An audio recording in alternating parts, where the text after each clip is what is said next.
Hey guys, welcome back to CrossRoads by Journey Coaching. My name is Abigail, and today my friend Tyler shares his story. He opens up about the pressures he's put on himself and what has helped him over the years. So we hope you learned something new about him today and hopefully gain some valuable advice. So let's dive right in. My entire life, people have been like, you have an old soul, which I Yeah. don't know if that's a compliment. I think it's supposed to be a compliment or it's just an observation. Yeah, it is a I've never compliment. really taken it as an insult necessarily. People are just like, yeah, you just kind of seem older, I which think when it's you're because you have this calmness about you. sure, which is funny because like one of the through lines of my my life up until within the last couple of years was like I was just a super anxious kid.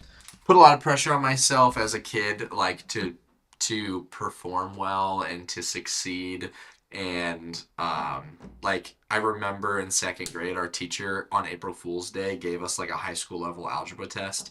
And so, you start taking the test, and it's like all the kids around me either realized what was happening or just Yeah. like gave up and they're like, yeah, there's no way I'm doing Yeah. this. I don't understand. And so they just didn't try. I was so like, I have to be able to do this that I like cried. I mean, I like cried. I was like, I like tried to not let the teacher. She was like, "Hey, it's just a joke." I was like, "No, like give it back. I'm gonna do it." And so it's like this level of I constantly felt the need to like hold myself to such a high standard that it made me anxious about things. Oh, Like I was really? just like constantly. And so the fact that you're like, yo, you're pretty calm is just funny to me. Like I'm like, I don't Maybe feel you just calm on the change. inside. Maybe it's you've gotten so used to it that Yeah, fair. you have this nonchalant, Yeah, yeah. external Yeah, I don't aura. know. Like This is I don't think that people would have called me crazy as a kid. I wasn't like I didn't really get in a lot of trouble. I wasn't necessarily like bounce off the walls energetic, but yeah, I was kind of a nervous kid. Where do you think the root of that was from? I think the like anxiety, the Yeah. nervousness. I think a lot of it had to do with I just always felt very responsible for everything, and so it was like I was constantly thinking about like when other kids would do something bad in class, I would feel nervous about it or anxious about it because I would feel like I should be stopping them from doing this or I should be stopping them from doing, Yeah. and so then when it came to like I was the oldest sibling and my parents rightfully were like, "Hey, there's just a level of responsibility that comes with being the oldest sibling." Yeah. And so I took that very seriously as a kid, and so um like things like just worrying about my brother and my sister's well-being was like not uncommon for me when I was younger. And so I think that uh, wasn't always a bad thing. I mean, it made me responsible. It's why people called me an old soul, probably. Also, I tend to like things that old people like. I guess that's just what my wife tells me. Like Wait, like what? butterscotch ice cream, That sounds disgusting. butterscotch anything, probably. Uh, Whiskey. Can I say that on this Yeah, podcast? you're That I don't. 26, Yeah, yeah. dude. So like yeah, yeah. And just like things like that in general. What else do I like that's old? I like reading books about history, so it's like just things like that where my Yeah. wife is constantly like, you're just an old man. So anytime we go somewhere and I order butterscotch ice cream. Well, I love pecans. Yeah, see, just like old man stuff. So the old soul thing, I think the way that that played itself out is I was constantly nervous and anxious because I felt responsible for everything, even things that were outside of my responsibility. And I don't know exactly where that came from. I don't know if it's a disposition that I was born with. I don't know, it was never Yeah. I don't my parents were never like, "Hey, you have to be responsible." My It parents just would came tell me to naturally. to chill out. I Yeah. hear so many older siblings or the oldest siblings say that. Yeah, maybe that has something to do with it. Like, even like my report cards used to constantly say is too hard on himself in class. You're No, lying. dead Oh my serious. And gosh. like just random stuff like that. Like when we have a 2-year-old daughter, my wife and I have a 2-year-old daughter, and when we started having to think about discipline, I remember one point my dad saying something like, "When you were a kid, we didn't really have to discipline you, you would discipline yourself." So it's like I was so worried about doing things wrong that if I did do something wrong in a moment of like, just being a kid, all they would have to do is be like, you shouldn't have done that, and then I would just like go cry or like be upset. That And it's happened like, to me in yeah. school too. So it's like, I think there's positives there. It made me a good rule follower. It made me hopefully not a bad older brother. But the negative was I was just constantly anxious about things that I had no business being anxious Yeah. about. So let's talk about that anxiety. I can't tell if it's like you're so focused on yourself or you're so focused on other people because you've brought up these points where it's like you're focused on making sure, other people are doing the Yep. right things, that they're okay, and that you're also doing the right things and you're okay. So it's all Yeah. this like pressure Right. from um internally and externally. Right. How do you battle that? Yeah, I think it was honestly, I don't know if you would say it's like I think about myself too much, but I definitely think that's part of it of like um again, I don't know that I would have called myself outwardly selfish, but this has been something that I've just realized within the last few years of like as I have um, grown and matured, one of the things that I have come to realize is, oh, I just think about myself a lot. Like even as an adult, it was like I was constantly worrying, what do other people think of me? Am I secure? Like, could something happen to me in life right now that would completely disrupt everything? And Oh if yeah. what are those? And if they, how can I prevent them? And it's like, well, the fact of the matter is, I could get a phone call right now that could disrupt a lot in my life, and there would be nothing I could do about it. And so I came to a point.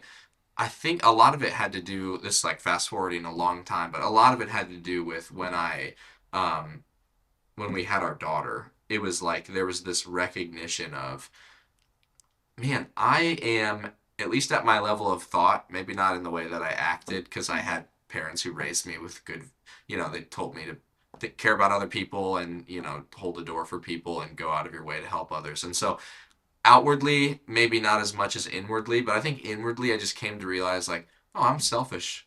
Or at the very least, I think about myself too much, and that's actually making it worse. And I think that's kind of happened across or in a lot of ways today in society. Like, I don't think that caring about your mental health is a bad thing. I do think that constantly thinking about how you're feeling and how you're doing and what other people are thinking of you and like, is everything in my life going exactly the way I want it to, is just going to make you worse. Like, it's I going to don't make you feel worse. I don't feel like I know that I do that like every single day. Even I woke up this morning and the verse of the day was like, um, what was it? It's in Isaiah. Sure. Even though I passed through many waters. Was that Yes. today? Yeah, I think it's So I something. woke up at 5 Sure. and I saw that and I'm half asleep and I was like, oh, wait, oh my gosh, does this mean something bad is gonna happen? Oh Because da da da gosh. da. And I'm like, bro, it's like I feel like that's all I think about Sure. like in this season. Sure. Like just trying to figure out what's gonna happen next if I can like prepare for it and whatnot. Yeah. And it's so draining. Yep. Yeah, Jesus says, do not be anxious about tomorrow because tomorrow has enough worries of its own. It's like, Oh, thank you. yeah, yeah. You, Thank you. you literally, like, you and I cannot do anything to make what's going to happen tomorrow not happen. I mean, obviously, we can plan for the future. Like, I'm not saying to be irresponsible. What I am saying is worrying about what might happen is just not beneficial or helpful. And so in my life, it was like I fell into both sides of that ditch. I was thinking too much about like feeling responsible for other people, and then I was also thinking too much about myself and like my own well-being. Hmm. And again, it's like I'm not against people taking care of themselves when it comes to mental health. I think an obsession with how am I feeling, how am I doing is actually not Yeah. helpful to anyone's So, mental health. how did it affect you? Yeah, good question. When I was younger, like we went through a season of just difficulty as a family. My brother has always had like really great intentions, and so I think it started with he became friends with some kids that were getting bullied at school, and we went to a really large school district. Mhm. Then he's friends with the kids that are getting bullied, so the attention from the bully starts to come to him. My brother's also just a tough dude, and so he didn't back down from a challenge, and so he would get in trouble because he was getting in fights with the bullies and just like all of these different things. And so it kind of led to him like I think not fitting in super well, and so he became friends with some people that were taking him down a path that looking back he would say he didn't want to be on. And so all that to say, things were just like, and it wasn't just him. It was like, that was just one of many like things that were going on in our family. My dad had been a smoker for a long time, and so he was having a lot of health problems related to that. And so there was just stuff going on in our family that made it so that everybody was struggling.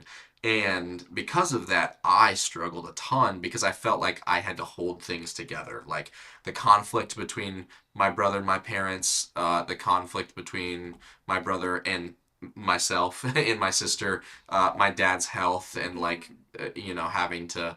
I didn't like take care of him in a sense, but I felt the level of responsibility of like, oh, everyone else is struggling, so I'm not allowed to. And so I'm going to like put on the face. I'm going to make sure everyone else is okay. And when you carry that for an extended period of time, you start to just be burnt out, I think, worn down.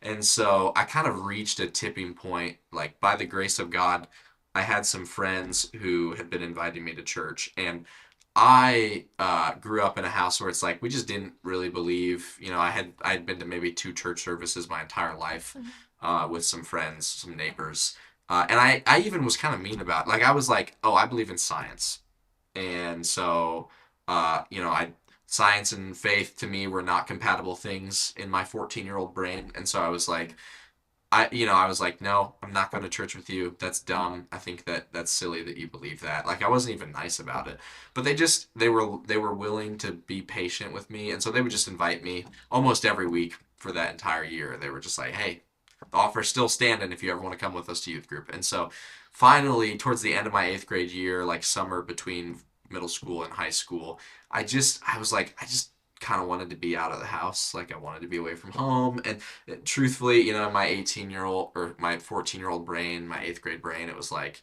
my friends are there. We're gonna play basketball. We're gonna eat pizza. There's gonna be pretty girls. So I was like, what more? What more could you want when you're 14, right? And so it was like, Dead. okay, and so I just started going, and I don't think I really, I was hearing the message of Jesus preached. I was hearing the good news preached, but I didn't really care that much about it for probably the first year, and then things had really started to come to a head with a lot of my family stuff during my freshman year of high school. And so the summer between freshman and sophomore year, I went to church camp. I didn't even really want to go, but it was like the church was just made it impossible for me to not go. They're like, "Hey, we'll pay for you. We'll get you signed up. We'll find you a There's food, ride." there's pretty girls. Yeah, Might as exactly, right. well. All of the excuses I tried to make, they just like made a way. And so I was like, I guess I'm gonna have to be at this church camp. The whole first day I was there, I was trying to figure out a way to fake sick so I could go home. I was like, I don't want to be here. I'm literally dead. Yeah, and so I just like I really didn't want to be there. But also it was like I guess I'm here, people that I like are here, like my friends are here, so it's not the end of the world.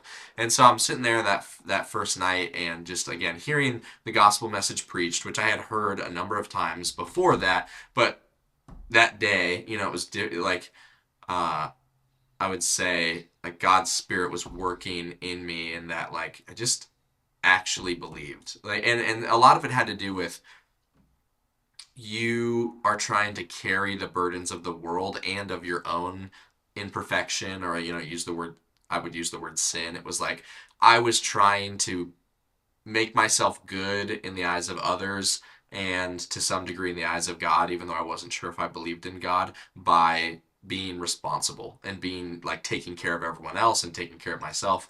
And so that day it was just like this overwhelming reality of like, oh, I actually can't do that. Like I can't be I can't be responsible for everyone else. I can't even be good enough to make myself good. And so, um, by the grace of God, I got felt called to, they were doing an altar call, and I was like, I just went down to the first available pastor, and I was like, I just know that I need Jesus. I just know that I need God. And it was funny. I still joke with the pastor who like was there and prayed with me when I was accepting Christ, but he did his doctorate in Scotland, and so it was kind of a tradition at church camp that like one night a week he would wear his kilt. And so I was like, this dude, like, I don't understand. He's like wearing a dress, but I'm just accepting Jesus. It's not really a dress, it's a kilt, which is, it's actually cool. He did his doctorate in Scotland. But anyways, I so came to Christ, and that was really the turning point for me, obviously, in the, like, it was the most important thing that's happened to me, but it was a turning point in helping me to take my eyes off of myself and my own responsibility or my own imperfection.